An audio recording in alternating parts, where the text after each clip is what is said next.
जी अस्सलाम वालेकुम, मैं हूं फैसल तारिड़। बहुत बड़ी खबरें जी आ चुकी हैं पेशावर से।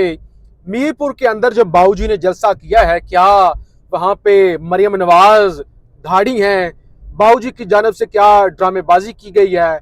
अली अमीन गंडापुर ने आज जो है वो मौलाना फजल रहमान पर हवाई फायरिंग की है।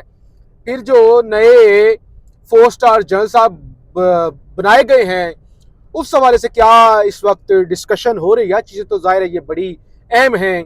इसके साथ साथ सुबह जो अलीमा खान मर्दान पहुंचने जा रही हैं, और फिर जो सुहेल अफरीदी के गिर्द घेरा तंग हो रहा है, ये सारी चीज़ें बड़ी अहम हैं। और साफ लग रहा है कि पाकिस्तानी सियासत का मंजरनामा किस तरफ जाने जा रहा है। या पाकिस्तानी सियासत छोड़ भी दे कि पीटीआई का क्या मूड है।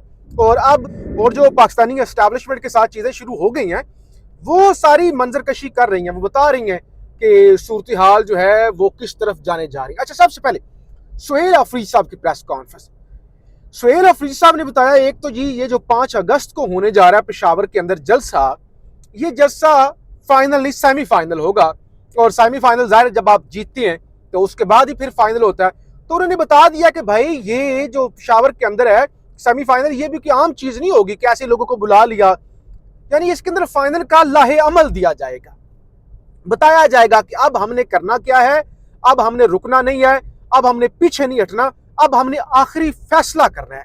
अच्छा, और देखिए एस्टैब्लिशमेंट के साथ पास रिपोर्ट्स होती हैं, उनके अपने बंदे भी बैठे होते हैं। देखिए अभी ये जो पेशावर के अंदर मीटिंग हुई कि हमने मुजामत करनी है, हमने 5 अगस्त का जलसा करना है, उसके अंदर पीटीआई के अंदर से मुखालफत हुई। 4 लोग जिन्होंने मुखालफत की कि हमें कोई जलसा नहीं करना चाहिए, हमें कोई मुजामत फिलहाल नहीं करनी चाहिए, बातचीत ही करनी चाहिए ना, वही जो पहले हो रहा था। उसके अंदर बैरिस्टर गौर साहब थे, सलमान अकरम राजा साहब थे, सबसे ज्यादा जिस शख्स ने मुखालफत की वो असद कैसर साहब थे, तैमूर सलीम झगड़ा साहब थे, जिनका मौकफ ये था कि नहीं भाई हमें इसी तरह काम चलाना चाहिए, बातचीत करनी चाहिए, अंगेज करना चाहिए, और कोई सियासत जो इस तरह की नहीं करनी चाहिए। तो स्टैब्लिशमेंट को भी पता चल गया होगा ना जी कि ये चीजें तो वाकई अब सीरियस करने जा रहे हैं। सुहेल अफरीदी पर दबाव भी है। और उस सिलसिले की पहली जो मिसाल है वो ये है कि सुहेल अफरीदी के खिलाफ आज 2 केस खुल गए हैं। आज सुबह खबर आई थी कि आईनी अदालत के अंदर 19 जुलाई को सुहेल अफरीदी के खिलाफ जो 2 केस बनाए गए हैं उनकी समाअत है। पहला केस रिहाई फोर्स, जो रमजान से पहले सुहेल अफरीदी साहब ने अनाउंस की थी, जब धरने हो रहे थे, जब इमरान खान की आंख का पता चला था 85% जाया हो गई है, उस वक्त पता चला था जी, अफरीदी साहब ने कहा था जी अभी तो रमजान आ गए, हम घर जा रहे हैं, हम ऐलान कर हम जो तैयारी कर रहे हैं, एक इमरान रिहाई फोर्स बनेगी, इमरान खान की रिहाई फोर्स। वो जी कहा फोर्स बनेगी फोर्स। हालांकि मैंने उस वक्त तनकीद की थी, मैंने टका के तनकीद की थी, मैंने कहा ये क्या करें, बेवकूफ वाली बात कर रहे हैं। सियासी जमातों की कौन सी फोर्स होती है? आप कहें कि एक मूवमेंट चलने जा रही है, फोर्स आप पार्टी को बदनाम कर रहे हैं, आप अपने आप को बदनाम कर रहे हैं। और फिर वही हुआ। उन्होंने कहा फोर्स बनने जा रही है, मलेशिया बनने जा रहा है। मैंने कहा था जब आप फोर्स कहते हैं तो आप ये तासुर देते हैं कि ये फोर्स के मुकाबले में फिर फोर्स आए और उनका मारना भी जायज हो। तो वो आईनी अदालत में मामला पहुंच गया। अब 29 जुलाई को उस पर समाअत होने जा रही है कि ये जी फोर्स वाला मामला, रियासत के अंदर फोर्स बनने जा रही है। दूसरा मामला, सुहेल अफरीदी साहब ने जब आए, उन्होंने फैसला लिया कि 9 मई के जो केसेस हैं जो केपी के अंदर बनाए गए हैं वो हम वापस लेंगे। तो वो जो उसके खिलाफ भी कि इन्होंने 9 मई वाले जो केस थे वो वापस क्यों लिए हैं, तो वो उन्होंने चैलेंज कर दिए थे आईनी अदालत के अंदर कि नहीं, सूबा जो है वो उनकी सूबे की मुद्दत में जो केस बने हों वो नहीं वापस ले सकते, वो भी लग गया। अच्छा, इसका मतलब ये नहीं है कि सुहेल अफरीदी के खिलाफ ये केस लगे। जब तक सुहेल अफरीदी अच्छा बच्चा था, जब तक उनके हाथों में खेल रहा था, जब तक कोई मुजामत नहीं हो रही थी, तब तक सब अच्छा था, सब खामोश थे। बहरहाल अलीमा खान कल जा रही है मर्दान, और परसों फिर वो बटग्राम, मानसेरा और एबटाबाद जा रही है।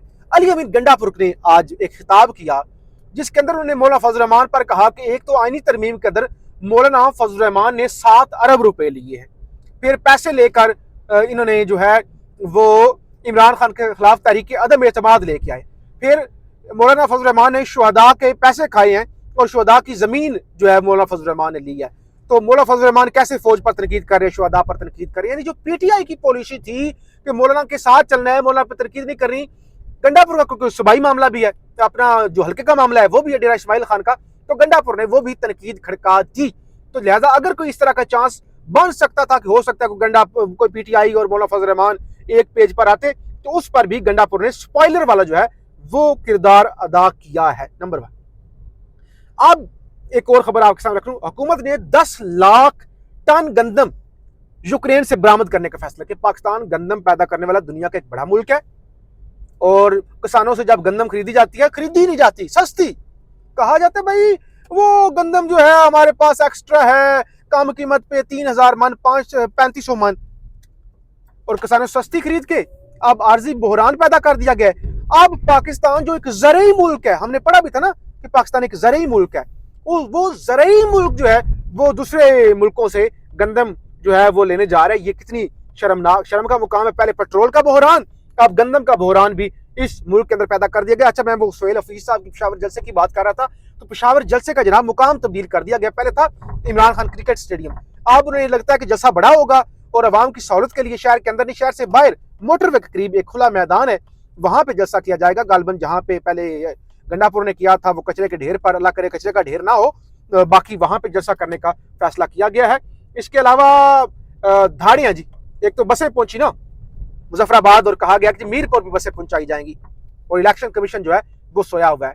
नवाज शरीफ ने कहा एयरपोर्ट बना देंगे जी, एयरपोर्ट बना देंगे, यहाँ पे एयरपोर्ट बनेंगे मीरपुर के अंदर, और ये मीरपुर खास नहीं है, ये फलाना नहीं है। पीपल्स पार्टी पर उन्होंने तनकीद की निश्तर बरसाई। मरियम बीबी ने सबको पीछे छोड़ दिया। मरियम बीबी ने कहा मेरी माँ भी कश्मीरी थी, मेरा बाप भी कश्मीरी है, मेरी दादी भी कश्मीरी थी, मैं भी कश्मीरी हूं, मेरा दादा भी कश्मीरी था, ये है वो है, ऐसा है वैसा है।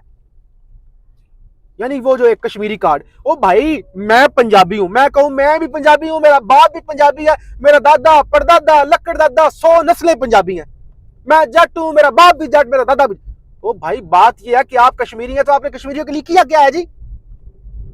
या सिर्फ आप ये आजाद कश्मीर वाले कश्मीरी हैं, मकबूजा कश्मीर वाले भी कश्मीरी हैं, उनके लिए आपने क्या किया है? जो उन्होंने रिमूव किया, खुसूसी हैसियत कश्मीरी खत्म की, उस पर आपने क्या किया है? अच्छा, एक मिनट के लिए आप भूल भी जाएं कि आपने मकबूजा कश्मीर के लिए चले कुछ नहीं किया, आप कुछ नहीं कर सकते थे, आपके बस की बात नहीं थी, आप कश्मीर की खुसूसी हैसियत खत्म करने वाले मोदी को घर भी बुला लेते हैं, और आप राह के एजेंटों के साथ मीटिंगें भी करते हैं, आप उनके साथ बिजनेस भी करते हैं। इन चीजों को भूल भी जाएं, आप वाकई कश्मीरी होंगे, आपके दादा दादी परदादा सब भी कश्मीरी होंगे।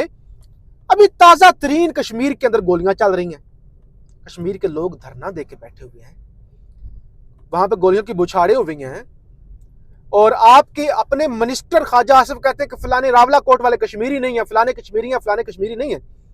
वो अगर आप इतने कश्मीरी हैं, आपके बाप दादा कश्मीरी हैं, वो आप उनके पास गए, वोट मांगने आप चले गए, आप बसें देने चले गए, आप लोगों को खरीदने वहां पे चले गए, तो जो लोग धरना दे के बैठे हुए हैं उनके लिए आपने क्या किया है? यानी एक अजीब तमाशा है ना, लोगों को बेवकूफ बनाओ।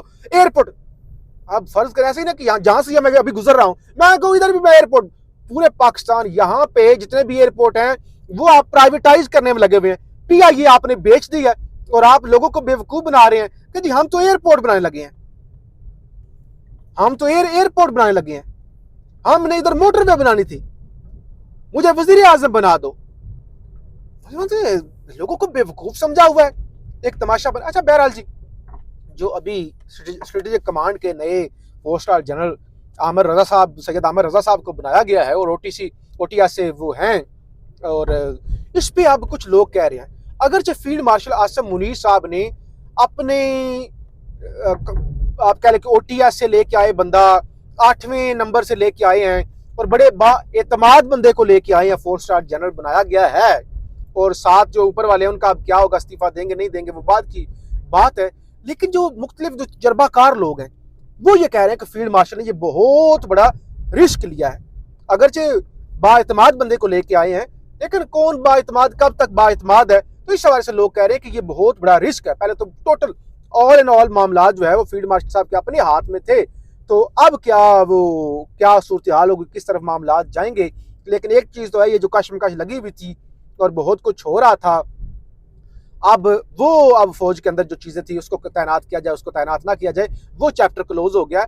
और उसके साथ साथ DGISI जो सीनियर तरीन थे वो भी जाहिर है अब मेरे ख्याल से उनका भी अब रिटायरमेंट ही बनती है, और तो कोई ऑप्शन नहीं रह गया, या वो अगर रवायत के मुताबिक देखा जाए तो हो सकता है वो फिर इस्तीफा दे के घर जाएंगे। क्या होगा क्या नहीं होगा, बहरहाल अब कुछ लोग ये कह रहे हैं कि फील्ड मार्शल साहब ने बहुत बड़ा रिस्क लिया है, कुछ लोग ये कह रहे हैं कि उन्होंने अपने आप को मजीद जो है वो सिक्योर कर लिया है। तो ये सूरत हाल है जनाब का। और यहाँ एक बात सुन लें, कल मैंने एक स्टोरी की थी, वो जो इस्लामाबाद के अंदर एक मुतासरा बच्ची जिसको ज्यादती का निशाना बनाया गया, जिसका एक बच्चा भी पैदा हुआ, उसकी मदद के लिए पहले भी मैंने अपील की थी। आज हम वकील साहब भी एक लेके गए थे और इंशाल्लाह हम उसका केस भी लड़ने जा रहे हैं। तो उस सिलसिले में आपका ताउन चाहिए होगा। और अगर उन लोग कुछ लोगों ने वो स्टोरी नहीं देखी, बहुत सारे लोगों ने वो नहीं देखी होगी, तो वो ये मेरे चैनल पे जाके देख सकते हैं। उस स्टोरी को देखें, उसको समझें, उस दर्द को समझें, और उसके बाद जो है उस पर आपकी मदद और आपका ताउन भी दरकार होगा। बहुत शुक्रिया।